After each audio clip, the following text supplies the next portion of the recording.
Bonjour à tous. Il ne reste que quelques heures avant la fin officielle du mandat de Joseph Kabila. Mais le président congolais ne semble pas prêt de lâcher le pouvoir. Toujours aucune date d'élection fixée en RDC. La tension sur place est vive. En témoigne l'expulsion de 2 journalistes belges hier et l'appel du ministre des Affaires étrangères, Didier Reynders, qui invite ses concitoyens à quitter le Congo si leur présence n'est pas indispensable. Laurence Brex. Ces images ont été tournées discrètement dans l'aéroport de Kinshasa par une équipe de la VRT.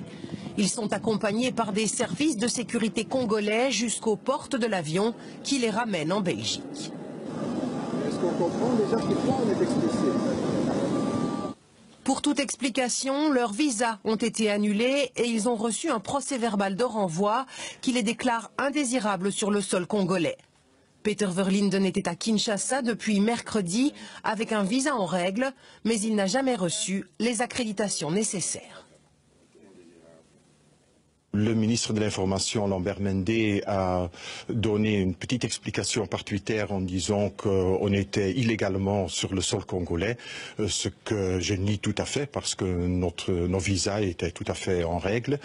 Mais ce qui est derrière, quant à moi, c'est le fait que ce qui va se passer les prochains jours et le lundi, que le régime congolais et le ministre de l'Information ne veut pas qu'il y ait trop de gens à regarder, à donner rapport de ce qui se passe sur place.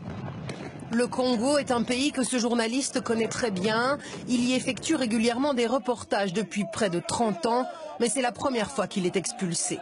En cause, les tensions toujours plus grandes qui secouent le pays à l'approche de la date du 19 décembre, jour où Joseph Kabila, arrivé en fin de mandat présidentiel, devrait passer la main du pouvoir.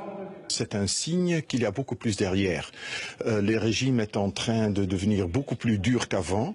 Il y a beaucoup plus de mesures répressives envers des gens de l'opposition, de la société civile, les jeunes. Et ce que je crains, c'est qu'il prépare quelque chose encore pire. Dans les rues de Kinshasa, des checkpoints viennent d'être installés et de très nombreux membres des services de renseignement surveillent tout ce qui se passe.